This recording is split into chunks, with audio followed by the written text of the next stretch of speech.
Բարև ձեզ սիրելի հեռուստադիտողներ, 168.am լրատվական կայքի YouTube-յան ալիքում մենք ձեզ ենք ներկայացնում թեմատիկ զրույցների մեր շարքը։ Եվ այս անգամ ես ձեր ուշադրությանը կներկայացնեմ վերլուծություն Նիկոլ Փաշինյանի Գերմանիայի Դաշնային Հանրապետություն եւ Ռուսաստանի Դաշնություն կատարած այցերի մասին։ Հետաքրքիր է, որ այդ այցերը հաջորդում էին մեկը մյուսին, բայց իրենց բովանդակությամբ եւ բնույթով էապես տարբերվում էին իրարից։ Եվ պետք է հասկանալ, ինչ կապ ունի Նիկոլ Փաշինյանը Գերմանիայի հետ, ինչու էր նա հատկապես հիմա որոշել պաշտոնական այցով գնալ Գերմանիա, ինչ էր բովանդակում այդ այցելությունը եւ բնականաբար ինչու այնտեղից որոշեց գնալ անմիջապես Մոսկվա եւ նկարվել Ռուսաստանի հատուկ ծառայությունների վարչական շենքի առջև։ Նախ ասեմ ձեզ, որ այս այցելությունը ուղիղ կապ ունի նաեւ Հայաստան-Եվրոպական միություն հարաբերությունների հետ, որոնք վերջին շրջանում արդեն իսկ կառավարվում են Ադրբեջանի կողմից, որովհետև այս այցելությունից ընդամենը մի քանի օր առաջ Հայաստանի արտաքին գործերի նախարար Արարատ Միրզոյանը պաշտոնական այց էր կատարել Բրյուսել եւ այնտեղ Եվրամիության հետ քննարկել եւ ստորագրել էր քաղաքական խորհրդակցությունների արդյունքում մի փաստաթուղթ, որի վերաբերյալ Ադրբեջանի արտաքին գործերի նախարարության կողմից կատարվել էր մի ծավալուն քննադատություն, ըստ էության պահանջելով, որպեսզի Հայաստան այսուհետ արտաքին քաղաքականության ցանկացած գործունեություն, որևէ պետության եւ միջազգային կազմակերպության հետ իր հարաբերությունները, ստորագրվելիք փաստաթղթերը համապատասխանեցնի Ադրբեջանի արտաքին գործերի նախարարության նրանց ձևակերպումների հետ։ Եվ ահա մենք հիմա փորձենք հասկանալ, իսկ ինչ էր քննարկել Նիկոլ Փաշինյանը Գերմանիայում եւ ինչու էր առասարակ գնացել նա Գերմանիա։ Հայաստան-Գերմանիա փոխհարաբերությունները զարգացել են Հայաստանի անկախությունից ի վեր եւ նրանք մշտապես կրել են բարեկամական բնույթ։ Գերմանիայի կառավարությունը իսկապես վերջին ամբողջ ժամանակահատվածում իր անկախության շրջանում նկատի ունեմ շատ էական աջակցություն է ցուցաբերել Հայաստանին, այդ աջակցությունը կրել է եւ ինստիտուցիոնալ բնույթ, եւ տեխնիկական բնույթ, եւ ֆինանսական բնույթ, մասնավորապես Գերմանիայի միջազգային զարգացման ծրագրեր են իրականացվել Հայաստանում, որոնց արդյունքում բարեփոխումներ են, լուրջ էական բարեփոխումներ են իրականացվել հանրային ոլորտում, էներգետիկ անվտանգության ոլորտում, բնապահպանական ոլորտում, տեղական ինքնակառավարման, իրավական ոլորտում, մասնավորապես նախկինում GTZ, այնուհետև GIZ կազմակերպությունը շատ էական դերակատարություն ունեցած միջազգային կազմակերպություն է եղել Հայաստանի հանրային կյանքում։ Դրանից բացի գերմանական մի մասնավոր հիմնադրամ, որը հիմնադիրը Գերմանիայի սոցիալ-դեմոկրատական, ուրեմն քրիստոնյա-դեմոկրատական կուսակցությունն է եղել Կոնրադ Ադենաուեր հիմնադրամն է, որը նույնպես մեծ ծավալի ծրագրեր է իրականացրել բարեփոխումների միտված Հայաստանում ունենալով բազմաթիվ գործընկեր կազմակերպություններ եւ անհատներ։ KfW բանկը էական ֆինանսական հատվածում իրականացրել է վարկային ծրագրեր եւ այլն։ Կարող ենք ասել, որ Գերմանիայի հետ Հայաստանի համագործակցությունը առավելապես կրել է քաղաքական բնույթ, որովհետև տնտեսական կապեր ցավոք սրտի Գերմանիայի հետ էականորեն գոյություն չեն ունեցել։ Գերմանիան, որը հանդիսանում է Եվրոպական միության խոշորագույն երկրներից մեկը, աշխարհի մասշտաբով որպես խոշոր տնտեսություն ունեցողներից մեկը եւ առաջատար պետություններից մեկը Եվրոպական միությունում, ունենալով հսկայական արդյունաբերություն եւ գերմանական ծագում ունեցող բազմաթիվ ընկերություններ աշխարհում ունեն վերազգային կորպորացիաների համբավ հեղինակություն եւ իրական ազդեցություն շրջանառություն, այդ թվում եւ ֆինանսական համակարգի կազմակերպությունները, առևտրային բանկերը եւ այլն, նրանք ցավոք սրտի Հայաստանի տնտեսության մեջ գրեթե ներդրումներ չեն կատարել, իսկ Գերմանիայի տնտեսությունը իր հագեցվածության պայմաններով բավականին անհասանալի է Հայաստանի ապրանք արտադրող արդյունաբերական ձեռնարկությունների համար եւ եթե հանենք համքահումքային ոլորտից արտահանումը, կարելի ասել էական առևտրաշրջանառություն, տնտեսական կապեր Գերմանիայի հետ մենք այդպես էլ չենք ունեցել։ Գերմանիան ասեմ ձեզ նաեւ, որ բավականին հավասարակշռված դիրքորոշում է միշտ ունեցել Լեռնային Ղարաբաղի խնդրի կարգավորման հարցում, չցուցաբերելով առանձին հավակնություններ եւ մշտապես իր աջակցությունը հայտնելով ԵԱԿ Միսկի խմբի համանախագահների գործունեությանը, որոնք միջազգայինորեն մանդատ ունեցող միակ կազմակերպությունն էին հանդիսանում։ Այդ իմաստով թերևս միակ բացառությունը տարօրինակ իմաստով եղել է հետ պատերազմյան շրջանում, մասնավորապես 2023 թվականի հոկտեմբերի 5-ին Գրանադայում տեղի ունեցած եվրոպական առաջնորդների ոչ պաշտոնական հանդիպման ժամանակ Գերմանիայի դաշնային կանցլեր Շուլցը միացավ այն հայտարարությանը, որը ստորագրել են նաև Նիկոլ Փաշինյանը, Շարլ Միշել, Էմանուել Մակրոնը, որը վերաբերում էր հայ-ադրբեջանական հարաբերություններին, այսինքն առանց Ադրբեջանի մասնակցության քննարկվում է եւ ընդունվում է մի հայտարարություն, որի տակ դրվում է նաև Գերմանիայի դաշնային կանցլերի ստորագրությունը, առանց որևէ բացատրության եւ հիմնավորման, թե ինչ կապ ունի Գերմանիան հայ-ադրբեջանական հարաբերություններում եւ բանակցություններում։ Առևտրատնտեսական կապերի իմաստով ասեմ, որ Հայաստանից միշտ այդ բալանսը ի օգուտ բնականաբար Գերմանիայի, այսինքն Հայաստանից ավելի քիչ ապրանքներ են արտահանվում, քան Գերմանիայից ներմուծում։ Եվ շրջանառության ծավալները շատ մեծ չեն Գերմանիայի պես հզոր տնտեսության իմաստով։ Օրինակ 2019 թվականին Հայաստանից արտահանվել է մոտ 70 միլիոն դոլարի եւ ներմուծվել 383 միլիոն դոլարի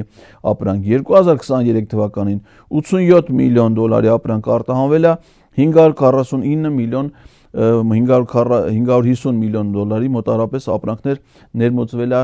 Գերմանիայից։ Միայն 2022 թվականին կա անհասկանալի աճ արտահանման 106 միլիոն դոլարի չափով, ընդ որում արտաքին գործերի նախարարության կայքում Գերմանիայի հետ մեր արտաքին առևտրի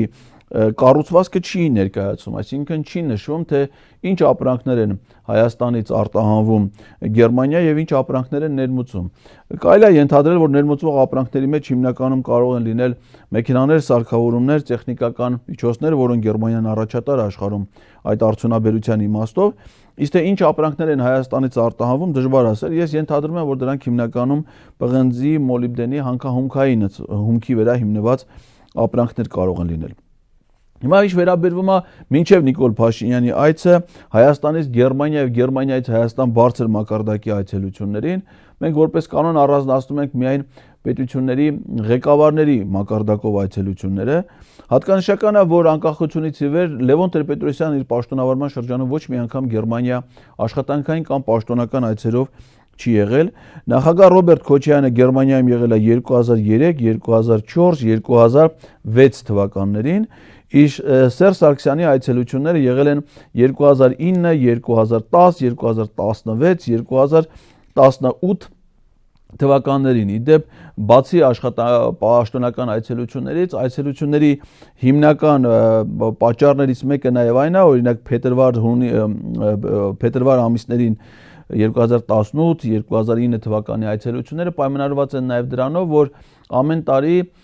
Գերմանիայի Մյունխեն քաղաքում կազմակերպվում է միջազգային բարձր հեղինակություն ունեցող անվտանգային համաժողով, Մյունխենյան անվտանգային համաժողով, որին մասնակցություն են բերում տարբեր պետությունների ղեկավարներ, այդ թվում Հայաստանի։ Արմեն Սարգսյանը 2018 թվականին նախագահ դառնալուց հետո նոյեմբերին արդեն եղել է Գերմանիայում, նա Գերմանիայում եղել է նաև ուրեմն 2019 թվականին Նիկոլ Փաշինյանն է եղել Գերմանիայում պաշտոնական իր առաջի պաշտոնական այցով, 2020 թվականին նա եղել է Բեռլինում աշխատանքային այցով, 2023 թվականին ուրեմն փետրվարին Մյունխենյան անվտանգային համաժողով, 2023 թվականի մարտի 3-ից Բեռլին աշխատանքային այց, Ալեն Սիմոնյանն է եղել Բեռլինում 2023 թվականի մարտին, Վահագն Խաչատուրյանը 2023 թվականին, 2024-25 թվականներին Նիկոլ Փաշինյանը եղել է Մյունխենյան անվտանգության համաժողովում եւ ավա այս այցելությունից, այսինքն ընդհանուր առմամբ 17 բարձր մակարդակի այցելություններ են եղել Հայաստանից դեպի Գերմանիա։ Որպես կանոն դիվանագիտական հարաբերություններում կարևոր է փոխադարձություն, այսինքն ինչ հարաբերակցություն կա այդ իմաստով, եւ եթե արտաքին առևտրի իմաստով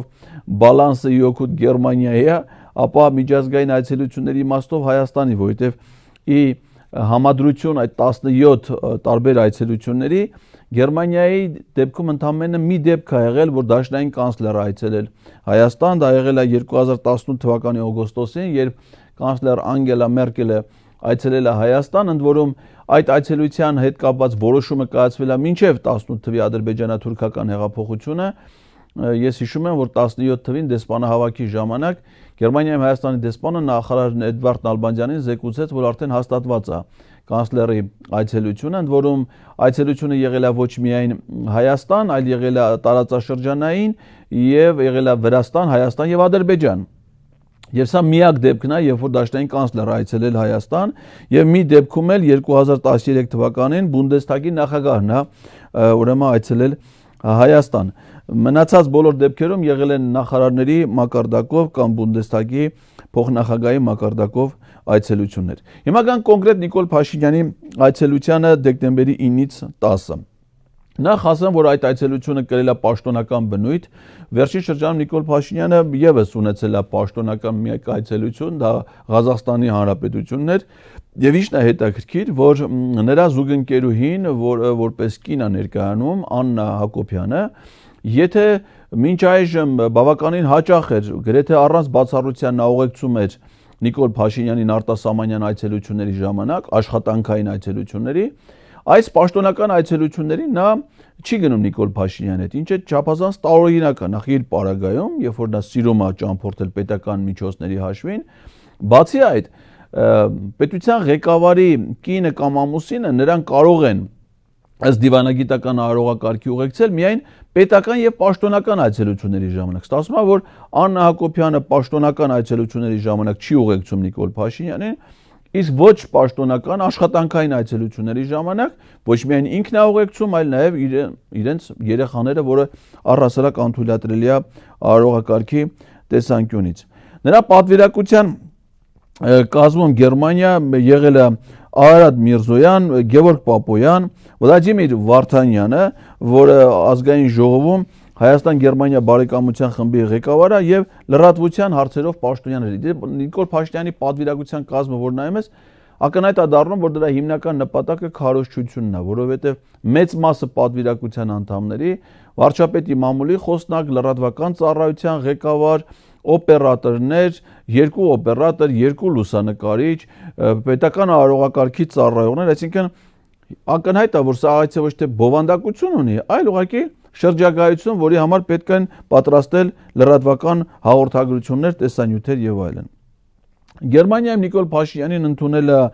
այցը սկսել է Գերմանիայի դաշնային նախագահ Ֆրանկ Վալտեր Շտայնմայերի հետ հանդիպման։ Իդեպ ասեմ, որ Գերմանիայում պետական կառավարման համակարգը շատ մոտ է Հայաստանին, ավելի շուտ Հայաստանը մոդելը նոր սահմանադրությամբ 18 թվի, ավելի շատ վերցված է գերմանական մոդելից եւ Գերմանիայի նախագահը, ինչպես Հայաստանի պարագայում, էական դերակատարություն չունի երկրի հանրային կյանքում, արտաքին ներքին քաղաքականության որոշման հարցերում եւ նրա այդ հանդիպումը կրել է զուտ արարողակարգային բնույթ։ Այլ բանա, որ Գերմանիայի դաշնային կանցլերը հետ Նիկոլ Փաշինյանը հանդիպում ունեցել Ֆրիդրիխ Մերցի հետ եւ այդ հանդիպումը եղել է եւ երկկողմ ձևաչափով եւ պատվիրակությունների կազմով եւ ինչն է հետաքրքիր, որ հիմնականում ոչ էական ինչ որ հարցեր են քննարկվել եւ այս այցելի ընթացքում կարևոր համաձայնություններ, փաստաթղթեր այդպես էլ չեն ստորագրվել։ Սա նշանակում է վկայություն այն բանի, որ այցը բավարար չափով նախապատրաստված չի եղել եւ Հայաստանի դեսպանությունը Գերմանիայում ըստ էության շատ վատ է աշխատել, որ պաշտոնական այց է կազմակերպում եւ այդ այցի ընթացքում մինչ այդ չի իրականացվում քաղաքական նախապատրաստական աշխատանք ոլորտային համագործակցության համաձայնագրեր նախապատրաստելու եւ այցի ընթացքում դրանք ստորագրելու համար։ Իսկ միակ փաստաթուղթը, որ ստորագրել է Նիկոլ Փաշինյանը դաշնային կանցլերի հետ, դա համատեղ հռչակագիրն է, որի բովանդակությունը շատ յուրօրինակ է, այսինքն նախ դա ընդհանուր կենացներ հիշեցնող բարի ցանկությունների մի ամբողջություն, որ պետք է զարգացնել հարաբերություններ եւ այո, ցանկացած փաստաթուղթ, որ ստորագրվում է, ոչ մի տեղ չի գրվում, որ պետք է խզել հարաբերությունները, վատացնել, բան, ամենտեղ դրական է գնում, բայց որոշակիություն դրան չկա։ Իդեպ կողմերը վկայակոչում են Հայաստան-Եվրամիություն ՍԵՊԱ-ի համաձայնագրի իրականացումը, մի փաստաթուղթ, որը ընդունվել է մինչև Նիկոլ Փաշինյանի իշխանության գալը 2017 թվականի նոյեմբերի 24-ին Էդվարդ Նալբանդյանի կողմից նախագահ Սերժ Սարգսյանի ներկայությամբ Բրյուսելում, այսինքն դրան է հղում արվում հայ-գերմանական հարաբերությունները։ Մյուս կողմից խոսում է Հայաստան-Ադրբեջանի միջև խաղաղության եւ միջպետական հարաբերությունների հաստատման մասին նախաստորագրված համաձայնագրից, որը պարզ է, թե Գերմանիայի ներգրավվածությունը այս գործընթացում ինչու՞ է կայանում եւ ինչու ասենք օրինակ Գերմանիան կարևորում Հայաստանի հարաբերությունները միայն Ադրբեջանի հետ, այլ ոչ թե ենթադրենք նաեւ Վրաստանի հետ կամ Թուրքիայի հետ կամ այլ պետությունների հետ հարաբերությունները ես չեմ հասկանում էլի մեր երրորդ երկիրը ինչի է ողջունում մեկ այլ պետության հետ Հայաստանի հարաբերությունները սա ինձ տարօրինակ է թվում Ոլորտային համագործակցության իմաստով խոսք է գնում քաղաքական դիվանագիտական համագործակցության մասին, ընդ որում հստակ խոսում է Երևանում անցկացվելիք COP17 ուրեմն համաժողովին Գերմանիայի հնարավոր մասնակցությանը, զարգացում կարողություններ, այստեղ խոսքը այն ամենի մասին է, գիտության ոլորտում, մշակույթի ոլորտում, այն բոլոր ծրագրերի մասին է, որոնք մինչ այժմ արդեն իսկ կիրառվում են, այսինքն որևէ նոր բան, նոր արձանագրումներ այդ հռչակագրում չկա։ Եվ ամենահետաքրքիրը այդ հռչակագրի երկրորդ կետն է, այսինքն երկու կետից է կազմված։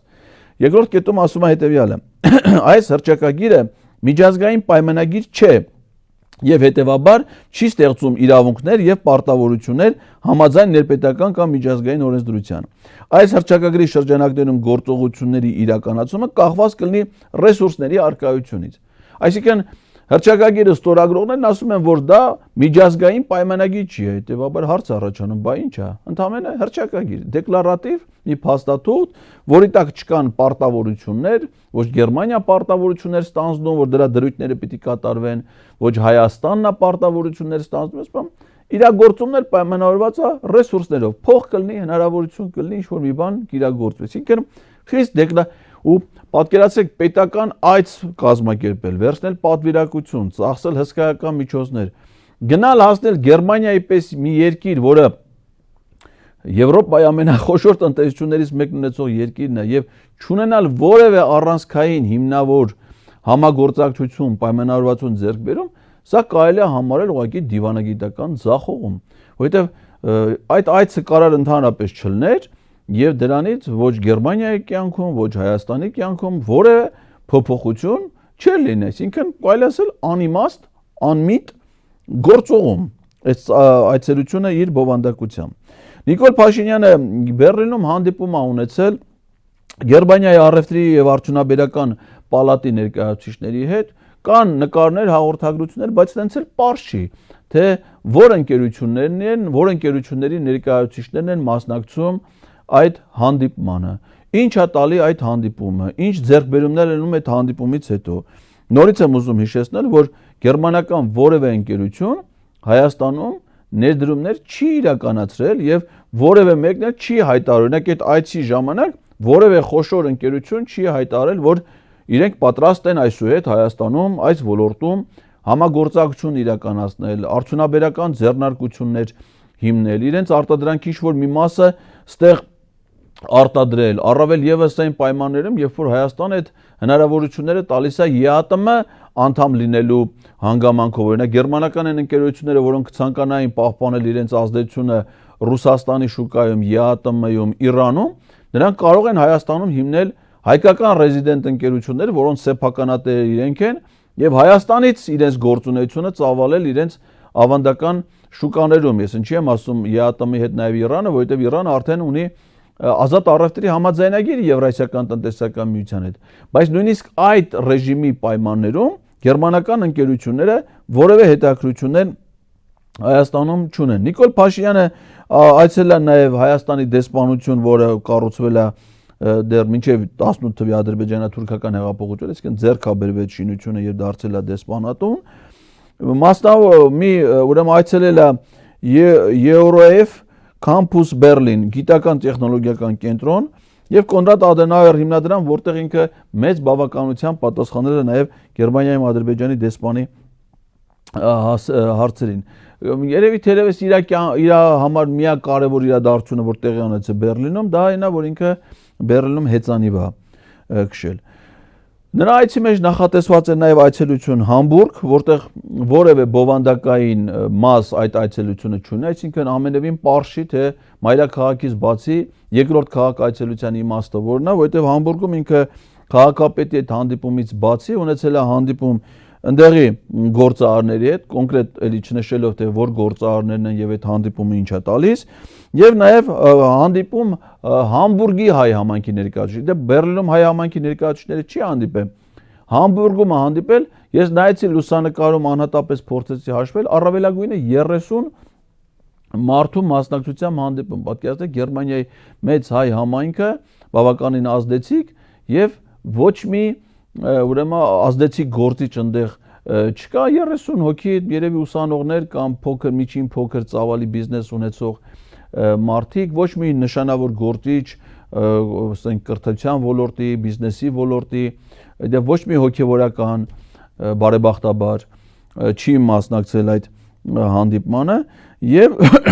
դրանից բացի շատ պրոբլեմային է եւ դերևս կարելի ասել այս այցելության գլխավոր առանցքային խնդիրը դա նրա հանդիպումներ իր համար, իր վերահսկողության, այդպես ասած, դաշտում գտնվող քարոզչամիջոցների ներկայացուցիչների հետ դժվար է նրանց իմ կարծիքով իմ ընկալումներում լրատվամիջոց անվանել, ասենք առաջին AM-ին կամ Civic AM-ին, որը ԿՊ-ի լրատվամիջոցն է կամ Հայաստանի հանրային ռադիո, Armenpress, այսինքն դրանք պետական կամ քաղաքական ազդեցությամբ լրատվամիջոցներ են, իդեպ ոչ մի ընդդիմադիր լրատվամիջոց, անկախ լրատվամիջոց չի հրավիրվել վարչապետի այցը լուսաբանելու համար եւ մենք ստիպված ենք սահմանափակվել միայն իր քարոզչական միջոցներից ստացվող տեղեկություններին։ Եվ ըստ ինչն է հետաքրքիր, որ խոսում է ինքը հայ-թուրքական, հայ-ադրբեջանական սահմանը բացելու հնարավորությունների խաղաղության խաչմերուկի մասին, ինչը որ քննարկել է նաեւ Գերմանիայի դաշնային կանցլերի հետ, բայց Արարատ Միրզոյանի եւ Եվրամիության ստորագրած համաձայնագրի կապակցությամբ Ադրբեջանի արտգործ նախարարությունը օրինակ հետեւյալ մի բանն ասել, որ հաղորդվում է նաեւ, որ չնայած ԵՄ Հայաստան փաստաթղթում ներառված են Հայաստանի խաղաղության խաչմերուկ նախաձեռնությունը սատարող բազմաթիվ դրույթներ, որոնց համար տարածաշրջանային կոնսենսուս չկա։ Այսինքն Ադրբեջանի արտգործ նախարարությունը պաշտոնապես հայտնում է, որ Հայաստանի կողմից Նիկոլ Փաշինյանի կողմից առաջ բերված խաղաղության խաչմերուկի վերաբերյալ իրենք համաձայնություն չեն տվել, այսինքն իրենք սահմաններ բացելու մտադրություն չունեն։ Սա Ադրբեջանի դիրքորոշումն է։ Թուրքիայի դիրքորոշումը այն է, որ Հայաստանի հետ կապված իրենք որևէ օրակարգ, քաղաքական, տնտեսական, որևէ ոլորտում համագործակցության չունեն եւ չեն ունենա այնքան ժամանակ, քանի Հայաստանը չի կատարել ադրբեջանական բոլոր պահանջները։ Այսինքն չկա նաեւ թուրքական կողմից պատրաստակամություն սահմաններ բացելու եւ Հայաստանի հետ համագործակցելու համար։ Հետևաբար հարց առաջանում, եթե Հայաստանը ունի 4 սահմանակից պետություն, երկուսի հետ միշտ սահմանները բաց են եղել, երկուսի հետ փակ, եւ այն երկրները, որոնք փակ են պահել Հայաստանի սահմանները շրջափակման մեջ, մինչեւ հիմա փակ են պահում այս պահին եւ նաեւ համաձայնություն չունեն դրանք բացելու վերաբերյալ, հարց առաջանում, այլ խաղաղության խաչմերուկը այլ ո՞նց է դրսևորվում։ Շնորհակալ նման խաչմերուկ չկա, եթե չկա, այլ ինչի մասին են սրանք խոսում։ Լրագրողներից մեկը հարց է տալի, թե երբ Հայաստանը դուրս կգա ԵԱՏՄ-ից, որպեսզի անդամակցի Եվրոպական միությանը։ Նիկոլ Փաշինյանը այստեղ շատ տարօրինակ ձևակերպումներ է տալի, որոնք ոչ մի առնչություն չունեն իր կողմից ստորագրված Հայաստանի ազգային անվտանգության ռազմավարության կամ կառավարության գործունեության ծրագրի հետ, որտեղ ինքը ասում է Եվրոպական միության անդամակցելը դա մեր նպատակներից է։ Եվ դրանով խոսում է նաև այդ ընդունված այդ մի նախադասությանոց ոչինչ չասող օրենքի մասին։ Այսինքն ո՞նց է նպատակ։ Ոչ մի տեղ Հայաստանի ոչ մի պաշտոնական փաստաթղթում, ոչ կառավարության ծրագրում, ոչ ազգային անվտանգության ռազմավարությունում նման նպատակադրում չկա, որ Հայաստանը պետք է անդամակցի Եվրոպական միությանը։ Կա Եվրոպական միության հետ բարեկամական ընդլայնված համագործակցության զարգացում հիմնված 17 թվի ՍԵՊԱ-ի համաձայնագրի վրա, բայց անդամակցության նպատակ չկա։ Հայաստանի պաշտոնական փաստաթղթերով Հայաստանը պետք է շարունակի իր անդամակցությունը եւ զարգացնի հարաբերությունները Եվրասիական տնտեսական միության շրջանակներում, որից հետ միաժամանակ է անդամակցությունը Եվրամիությանը, դա բացառվում է եւ դա Նիկոլ Փաշինյանն էլ է հասկանում, մյուս բոլորն էլ են։ Այսինքն մի հատ խառը, տենց խառնի ճաղանջ վիճակ է ստեղծել եւ ասում են մենք եվրոպական ստանդարտներով ենք ուզում գնանք, կարող է նույնիսկ գա պահը, որ մենք որոշում կայացնենք Եվրամիությունը ցանկություն չունենա, որ ընդլայնվի եւ Հայաստանին անդամակցության հայտ ընդունի, բայց ասենք դա վերացական դատողություններ չի կարելի անել, բայց Եվրամիության հետ որ դուք հանդիպում եք, բանակցում եք, Եվրամիությունը ունի ընդլայնման հարցերով հանձնակատար, բայց դուք չեք հարցնում Եվրոպական միությունից իրենք ընդլայնվելու մտադրություն ունեն, առհասարակ Հայաստանին որպես անդամ դիտարկելու խնդիր ունեն, թե չէ։ Այսինքն սա վկայում այն մասին, որ արտաքին քաղաքականություն գոյություն չունի, փաստաթղթերի մեջ մի բան է գրած, վարչապետը, որը պարտավոր է այդ ծրագրերը կյանքի կոչի, սկզբունքորեն այլ բաներից է խոսում եւ այլ ուղղությամբ է տանում։ Ուրեմն հայ-թուրքական սահմանի բացման հարցում խոսում է Գերմանիայի հնարավոր ներդրման մասին, այն դեպքում ինքը դիտողություն անում, ասում է, գիտեք, մի ասեք հայ-թուրքական սահման, ասեք Հայաստանի եւ Թուրքիայի սահման։ Դա պարզ չի, որ հայ-թուրքական սահմանը դա Հայաստանի եւ Թուրքիայի միջև սահմանն է, դա ուրիշ ինչ սահմանի պետք է վերաբերվի։ Ու ասում եմ, ես տեղ հանդիպումներից հասկացա, որ կանաչ ջրատնի խողովակաշար է լինելու, որը որտեղից է հասկացել, այտենց ոչ մեկը պաշտոնական հաղորդագրությունները նայում ես, այդ թեմայով ընդհանրապես խոսակցություն գոյություն չունի, այտենց խողովակաշար կառուցելու, այսինքն հասկանում եք ինչ է, շատ եթե կարող է կոպիտ անջում, բայց այդ դեպքում շատ մեղմ էլի, ասեք մարդը նստում ու ապուշ դուրս է տալի, այսինքն որևէ պայմանավորվածություն չկա, որևէ ծրագիր չկա, խողովակաշարը, եթե առհասարակ խողովակաշար պիտի կառուցվի։ Գիտեք ինչ է, դա տնտեսական, նա քաղաքական հիմնավորում է, տնտեսական հիմնավորումներ է, նախագծեր է, ֆինանսավորման աղբյուրներ է, ֆինանսավորման ժամանակ, նման բան պիտի լինի, որ նոր դու կարողանաս խոսել խողովակաշարի, ինքը ասում եմ, այն էլ ինչի խողովակաշար էլի, ասում եմ, կանաչ ջրացնի խողովակաշար պիտի լինի, Հայաստանը արտադրի, դա Գերմանիա, մարդ չի հասկանում, ասեք, սա ինչից է խոսում, ում հետ այդպես բան պայմանավորվե։ Ուրեմն ասում եմ, որ տնտեսությունը պետք է գա քաղաքականությունից անցնի, մի պրիմիտիվ համեմատություն է բերում, ասում եմ, Սևանի մայրուղիով գնում ես, մեկ էլ մի հատ ուրիշ մեքենա գալիս է քեզնից ավգոն անում, դա լավ բան չի, թե լավ բան է, հիմա ասում եմ, տնտեսությունը պիտի գա մեզնից առաջ հանցնի քաղաքական որտեղ է տնտեսությունը առաջ հանցնում, տնտեսությունը ունի հստակ մակրոտնտեսական ցուցանիշներ, եթե դու Գերմանիայի պես հզոր երկրի հետ ունես ընդամենը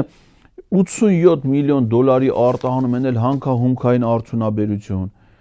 ինչ տնտեսության մասին ես խոսում, որտից է գալի քեզնից առաջ անցնում, ուր են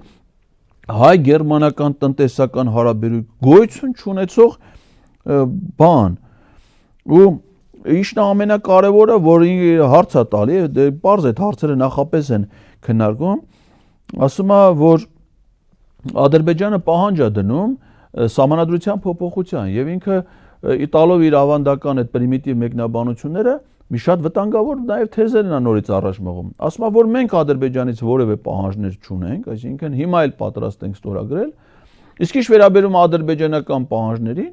երկար բացատրում է թե ինքը ոնց է այդ պահանջները պատրաստ կատարել ինչ մեխանիզմով որը խաղաղության համաձայնագիրը պետք է ստորագրվի հետո բերվի սահմանադրական դատարան սահմանադրական դատարանի եզրակացությամբ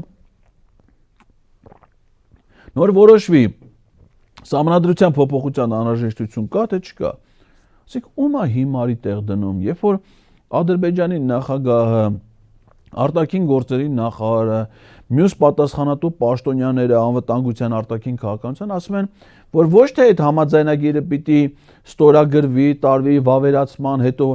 այլ հակառակը ասում են մինչև դուք սահմանադրության նոր տարբերակ չընդունեք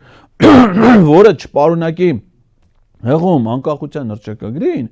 այդ նախաստորագրված պայմանագիրը չի ստորագրվելու ադրբեջանական կողմից այդ մարդիկ դա ասել են հիմա եթե դա իրանց մոտեցումն է ու իրանք այդ մոտեցումը չեն փոխել ու նշաններ անգամ ցույց չեն տվել որ պատրաստ են վերան այդ քո ասած մեխանիզմները որ ստորագրվի հետո էլ ում է վերաբերում եթե ստորագրողն ասել է որ ես չեմ ստորագրելու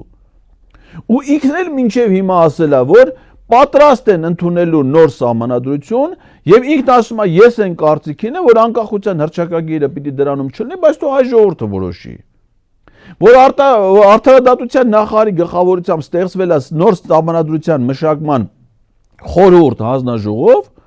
որը պատրաստ է քննարկել այն տարբերակը, որ ադրբեջանական պահանջ կատարի, որովհետև արդարադատության նախարարն ասում է, մենք պիտի մշակենք սահմանադրության այնպիսի նախագիծ, որը չհակասի այս պահին Հայաստանի անվտանգության ռազմավարությամբ թշնամական պետություն հանդիսացող երկրի պահանջներին, նրա հետ նախաստորագրված պայմանագրին։ Այս ամեն ինչը արդեն ասել են։ Ինքը հիմա նստած ես չգիտեմ ինչեր է խոսում։ Շատ ավելի վտանգավոր է Ղարաբաղյան հարցի վերաբերյալ իր մոտեցումը, ոչ միայն վտանգավոր է, ես նույնիսկ զարմացած եմ, թե ոնց է մեր հասարակությունը դա լսում։ Եվ հանդուրժող վերաբերմունք ցույց, որ դուրս չեն գալի մարդիկ միանգամից փողոց։ Այդ վրդովմունք չեն արտահայտում ամենուր։ Ասում է վերադարձի թեման, արցախցիների վերադարձի թեման վտանգավոր թեմա է։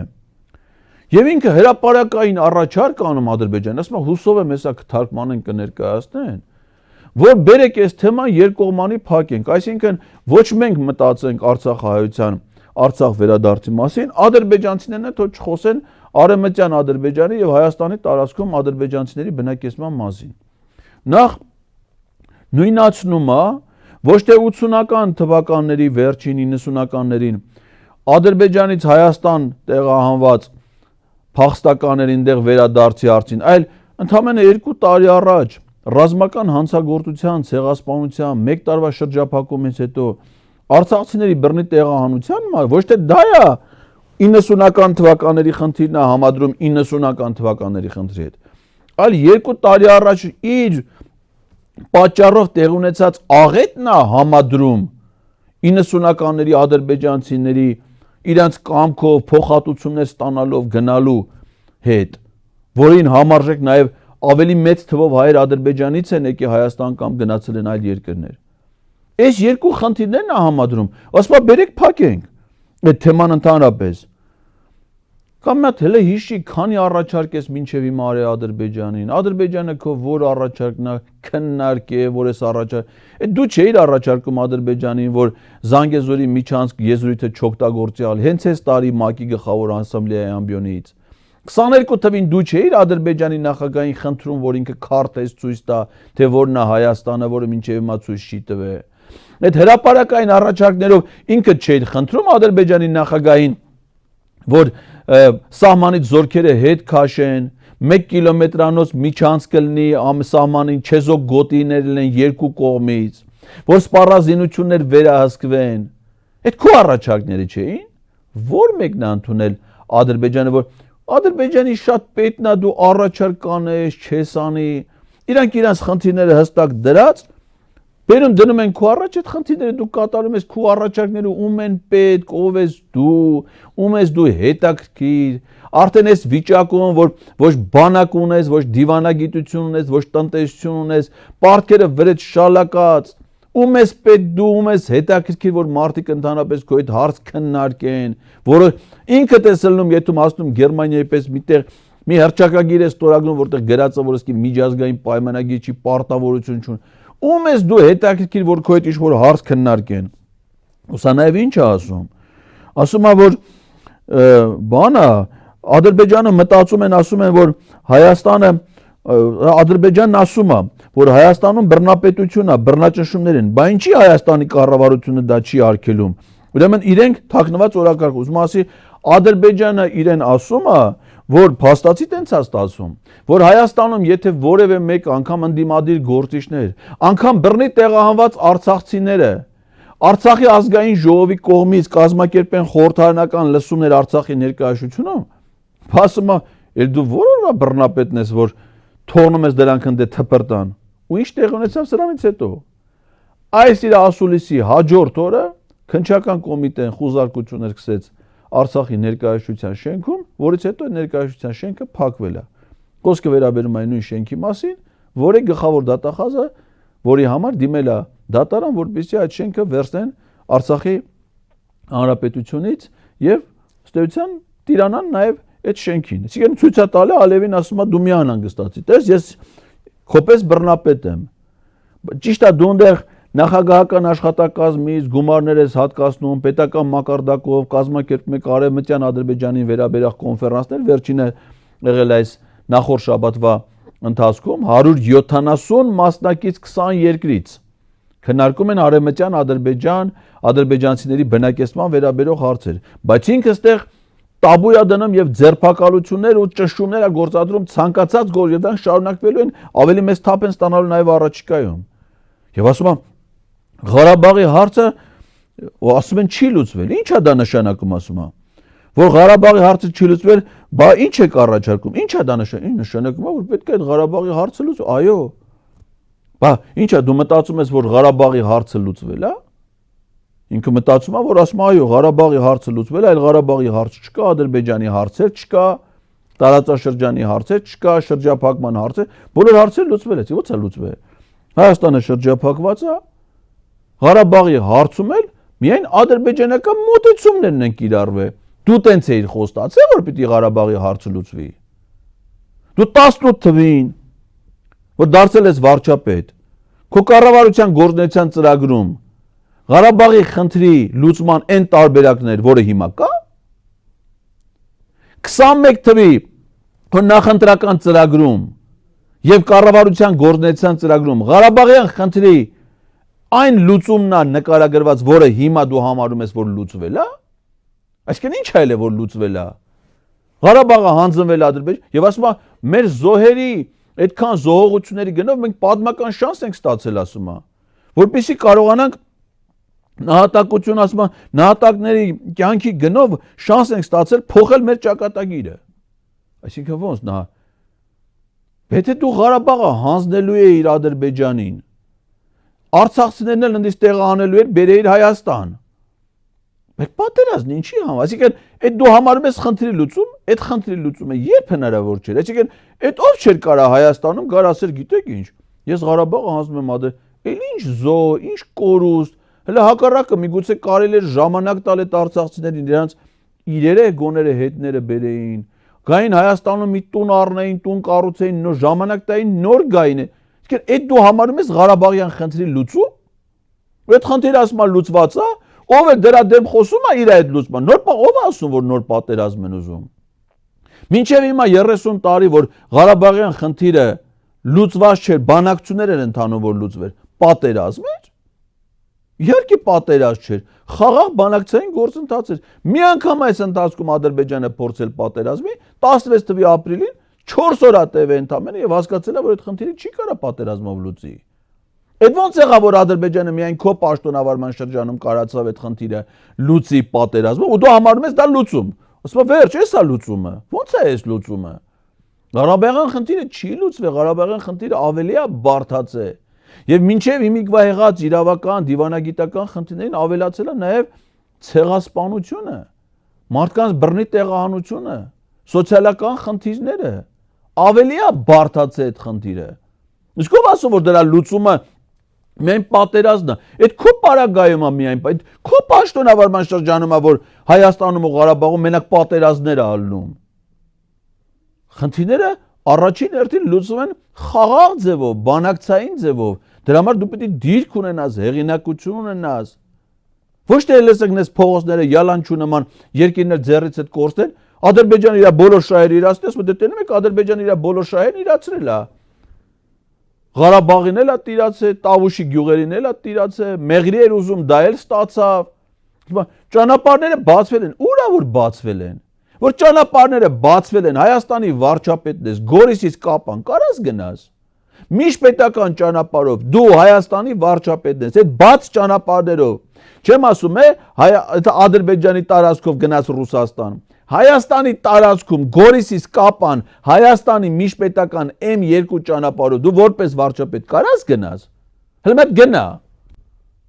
Բայց ոչ չես կարա գնաս։ Որ ճանապարհներն է բացվել, ինչ ապաշրջա։ Ասում մենք հիմա քննարկում ենք Ադրբեջանից նավթ ներմուծելու հարց։ Ում է դες քննարկում, ոնց ես ներմուծում։ Այսինքն դու այսքան մարդու գլուխ ես կերել, ինքդ ես ասում այդ գլուխ ես կերել, բա ինչ ես արել դու։ Բայց եթե քո պաշտոնավարման շրջանում հազարավոր մարդիկ են մահանում, դրա պատասխանատվությունը ո՞վ է կրելու։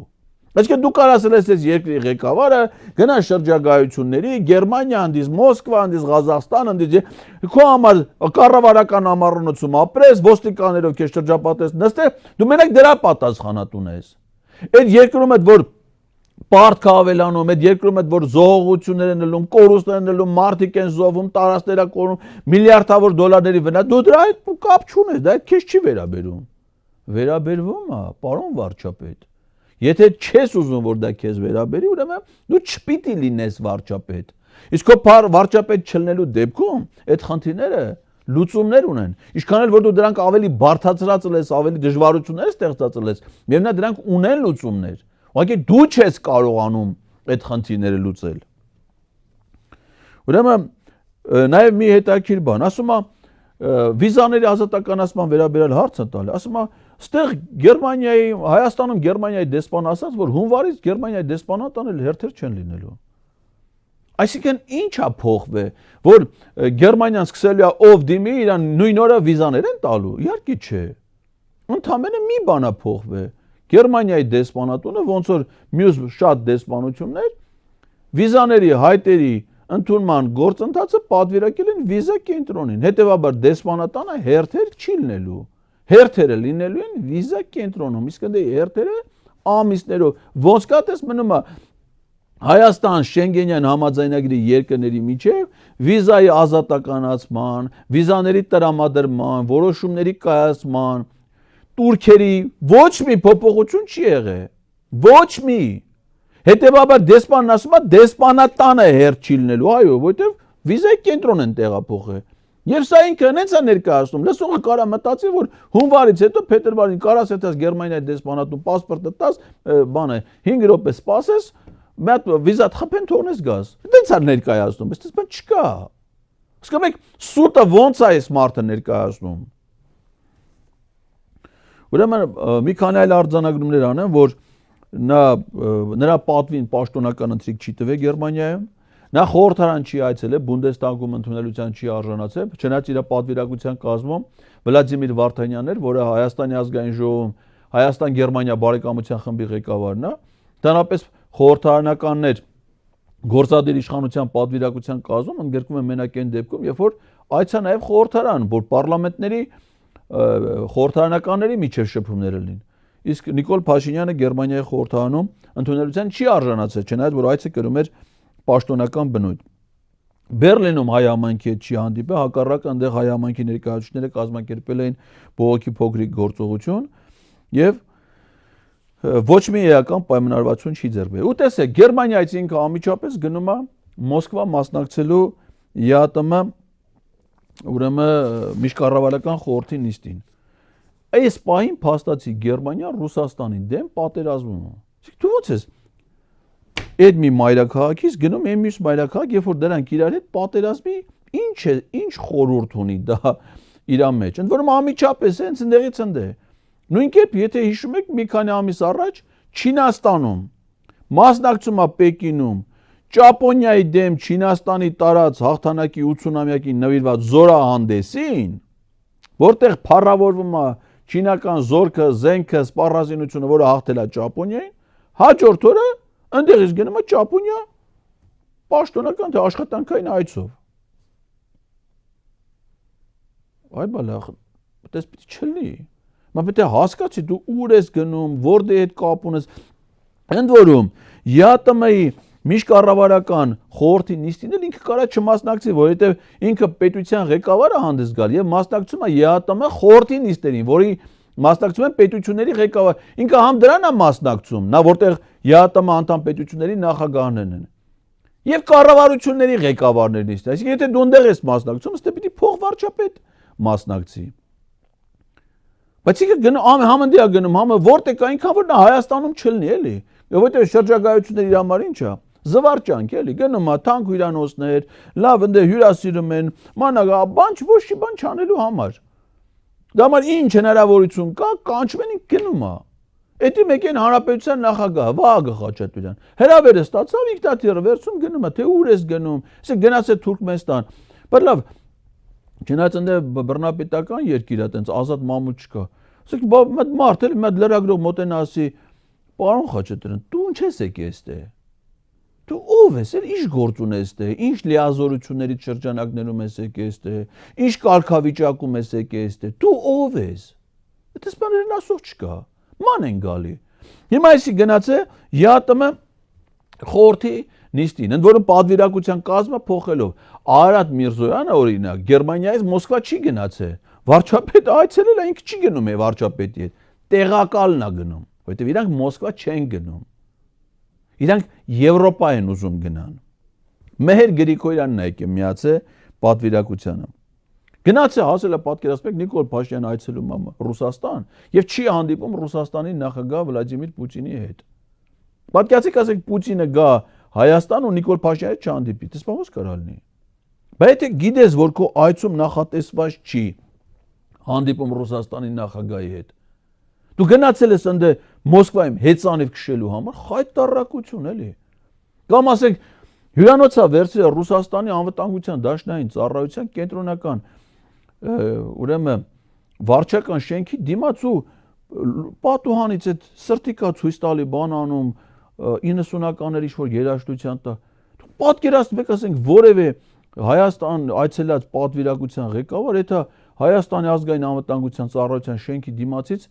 տեսանյութ էլ ոչ մի բան չի բովանդակում, ոչ խոսք ասում։ Ինչ ես ուզում դու դրանով ասես։ Այդ շենքը նկարելուց դու ինչ ես ուզում։ Ինչ ես կամ այդ հյուրանոցում։ Երբ որ Մոսկվայում 100 ուրիշ ասեք, հենց ես գնացել շենքի դեմը հյուրանոց վերցրել։ Ես ոչ մի ձև չեմ կարողանում էլի սրա գործողությունների մեջ տրամաբանություն գտնել, բացի պրովոկացիայից։ Բացի դրանից, որ ինքը Պուտինի հետ չի հանդիպում, Պուտինը սկինդե չի։ Պուտինը գնացել Թուրքմենստան, որտեղ գնացել է Հայաստանից Վահագն Խաչատուրյանը։ Ու այցելել է նաև մի թանգարան։ Եզրակացությունը այն է, սիրելի հայրենակիցներ, որ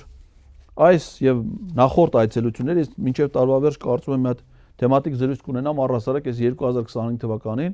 Հայաստանից ինչ այցելություններ են եղել, որ երկրներ են գնացել, ինչ են արել, ինչ տեսնեք տարվա մի մասը սրանք ուղղակի Հայաստանում ֆիզիկապես չեն գտնվում, բայց այցելություններն էլ անբովանդակ ոչինչ չտվող մեր երկրի կյանքը բացարձակապես ոչ մի ձևով չփոխող որևէ ազդեցություն չունեցող շրջագայություններ, ընդ որում խիստ հակասական։ Դու գնացել ես, նստել ես Համբուրգում իր քարոզչական միջոցների առջև ելույթ անենում, ասում եմ մենք ԵԱՏՄ-ից պիտի դուրս գանք, որ դառնանք ԵՄ անդամ, չնայած ԵՄ-ում մեզ չեն ընդունում, մենք դրան պատրաստ չենք, բայց նպատակը ընդեղ է, այսինքն նպատակը եթե ընդեղ է, ուրեմն նպատակը նաև ստեից դուրս գալն է։ Հետո գնում է ԵԱՏՄ-ի ոչ թե պետությունների ղեկավարների, այլ միջկառավարական խորհրդի նիստին մասնակցելու։ Կամ այց ես պլանավորում Գերմանիա, եւ որ այցը բացարձակապես բովանդակություն չունի, ոչ համաձայնագիր ես ստորագրում, ոչ ձեռքբերումներ ունես, ոչ Գերմանիան հավելյալ որևէ աջակցության ծրագրեր իրականացնում Հայաստանում, ինչ որ կար, այն էլ շարունակվում է։ Բացարձակ անմիտ շրջագայություններ։ Ես կփորձեմ մինչև տարվա վերջ ամփոփ ձևով ձեզ ներկայացնել Նիկոլ Փաշինյանի եւ նաեւ Վահագն Խաչատուրյանի, Ալեն Սիմոնյանի 2025 թվականի այս այցելություն ասել է շատ է դրանց համար շրջագայությունների մասին տեղեկություններ։ Այսքանը սիրելի հայրենակիցներ այս թեմայով բաժանորդագրվեք 168.am լրատվական կայքի YouTube-յան ալիքին, հավանեք եւ տարածեք այս տեսանյութը, թողեք ձեր մեկնաբանությունները եւ հետեւեք 168-ի բոլոր թողարկումներին։ Լավ եղեք, մինչ հաջորդ շաբաթ։